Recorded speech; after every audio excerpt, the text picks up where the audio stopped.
Shalom, welcome to the Jewish Task Force JTF. My name is Chaim Ben Pesach. Our organization sponsors JewsAgainstObama.com. And our slogan is, you don't have to be Jewish to be against Barack Hussein Obama, and most of our members are not Jewish, in fact, because Barack Hussein Obama is not only a disaster for Israel, he's a disaster for America and for Western civilization. We're going to be talking about the financial crisis, the very deep and serious financial crisis that America and the Western world is in today, and the real reason for it that the lying Bolshevik news media will never tell you. The real reason for the financial crisis is affirmative action. Hundreds of billions of dollars in bad loans that were given out to black and other minority homeowners who could not afford the mortgages, could not afford the loans. Many of them were on welfare. Some of them were drug addicts and criminals. People with no credit history were given loans solely because of their race, solely because they were black or members of other minority groups. They were given loans that they could not repay. And this was encouraged first during the Clinton administration. This started in the Clinton administration when Franklin Raines was the budget director. And you had a policy of aggressive affirmative action in the Clinton years. And that continued also Andrew Cuomo, who was the Secretary of Housing and Urban Development, and other Clinton administration officials pushed very hard to get major corporations to do this. Even after the Clinton administration left office, you then had Franklin Raines, a black affirmative action racist and anti-Semite, take over as the CEO of Fannie Mae. He's the one who took over Fannie Mae. Now, Fannie Mae underwrites and insures all of these loans that the banks give out for mortgages. So that is the underpinning. That is really the pillar of the American mortgage industry and American loan industry. When that goes under, we're in a lot of trouble. And Fannie Mae was taken over by a black affirmative action individual who was completely unqualified, who had no idea what he was doing, and who cooked the books, committed scandals, lied and cheated, took $100 million in his own pocket, put it in his own pocket, that he ripped the investors of Fannie Mae off of. He became $100 million richer while the whole damn company and the whole damn insurance industry there is now in disarray, and the taxpayers had to bail them out and had to get involved. He lied and cheated and played games with all the figures, and he put other affirmative action people in charge. Now, why do I keep mentioning black affirmative action person put in charge as the CEO? I don't care about the color of Franklin Raines' skin, just as I don't care about the color of Barack Hussein Obama's skin. I couldn't care less about what the color of their skin is. But when they are put in office and in power because they are black, that is racism. And that is the true racism of today. The true racism of today is not anti-black racism. That's baloney. Okay? For 40 years now, we have had racism, and we have had systematic, institutionalized racism against whites. And especially against Jews, especially against Jewish people, because Jews are smart, and because they're the most successful people, they have the highest IQs, they're the most successful, the most talented in business and in all these other fields, and because of their enormous talent and ability, it was decided that they were going to cut down on the number of Jews involved in all of these things, and they were going to discriminate against the Jews, discriminate against all whites in general as well, discriminate also, by the way, against most Asians, against Chinese, Japanese, Koreans, and others, because they're also successful in business. Discriminate against them in favor of blacks and other groups that have not been successful, that have low test scores, low IQs, and do not have experience. And so they put people in charge who were completely unqualified solely because of their race. Now, let's make something very clear here. I am not a racist, and JTF is not a racist organization. We are against racism. In fact, on the contrary, when we speak about black affirmative action favoritism that has been taking place for 40 years now and that is now destroying America's financial institutions and America's entire economy, when we speak about this, and we warned for decades, we Kahanis warned for decades that this was going to destroy America in the end. When we speak about this, we're speaking about a system that is racist, and we want to eliminate this racism. I believe that people should be selected solely on the basis of qualifications. People should not be selected on the basis of race.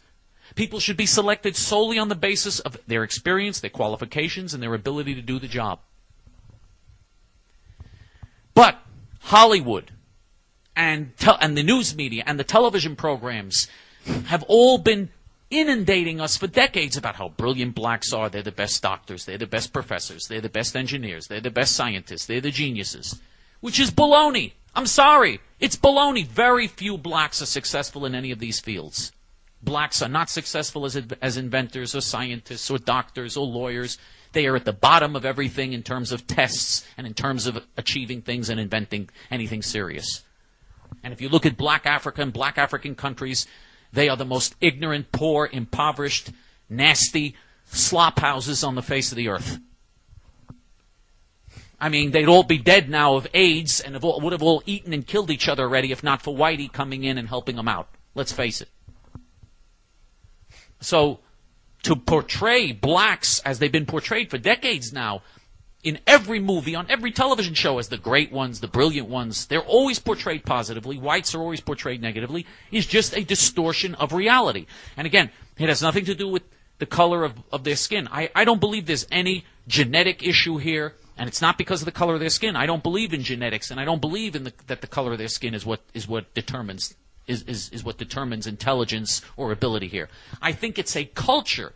There is a cultural issue here that African culture breeds these problems, and that it has nothing to do with their race.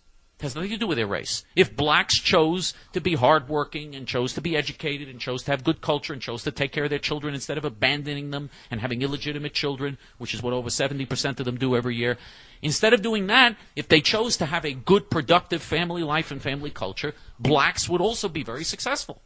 I really believe that because I'm not a racist. But instead, they have a culture that does the opposite, that expects handouts and that expects everybody to give them something for nothing. And the result of this is that Franklin Raines and Fannie Mae have brought down the entire financial industry. And that because of affirmative action loans that were given out to people who can't repay them, most of these loans were given to so-called minority property owners who weren't property owners. They were welfare recipients or other people who couldn't repay the loans, and they were given the loans solely because of the color of their skin. This is what has caused this catastrophe, and no one is pointing the finger and saying, hey, this is your problem here. That animal bank, Washington Mutual, had a commercial on TV where there was one black banker who represented Washington Mutual and 30 white bankers, and the one black banker was smarter than the 30 white bankers. The 30 white bankers were all stupid and greedy and terrible, and the one black banker was to help the customers, and he was good and he was smart. This is what they have been doing relentlessly for decades, pushing this agenda. And now the chickens have come home to roost. Now the insanity, the suicidal nature of these crazy policies are destroying America's economy. And instead of learning our lesson, we're becoming more and more crazy. Instead of learning our lesson, we're going deeper and deeper into the hole. We had a guy who had no idea what to do and became the CEO of Fannie Mae. He was practically in charge of America's loan industry. One of the most important people in America's economy who was a moron. Just because of his race, he was put in charge. Franklin Raines, who became then Barack Hussein Obama's financial advisor, economic advisor. Now we're about to make, as President of the United States, an affirmative action moron who thinks that America has 57 states. That's what Barack Hussein Obama said. He said he had visited 57 states already. Who mixed up, 2 people were killed in a tornado in Kansas. Barack Hussein Obama said 10,000 were killed. Can you imagine if 10,000 were killed, what a big story that would have been? I mean, this is a guy who has no conception of math, numbers, figures, has no idea what he's talking about. He just reads things from teleprompters and reads lines that are fed to him. He has no ability, no intelligence. When he was a state senator, if you see the answers he gave to questionnaires, he doesn't even know how to spell. He is an affirmative action. And by the way, his Yale, he went to law school and everything else. He was pushed ahead and given these high grades because of his race. He's not more intelligent than the Jewish geniuses that were in his class. What, are you kidding me? You got to be joking. We've got to defeat him. Join with us now before it's too late. We're warning you. You will regret it terribly if he's elected. It isn't too late. Join with us. Together, we can still defeat him. Shalom.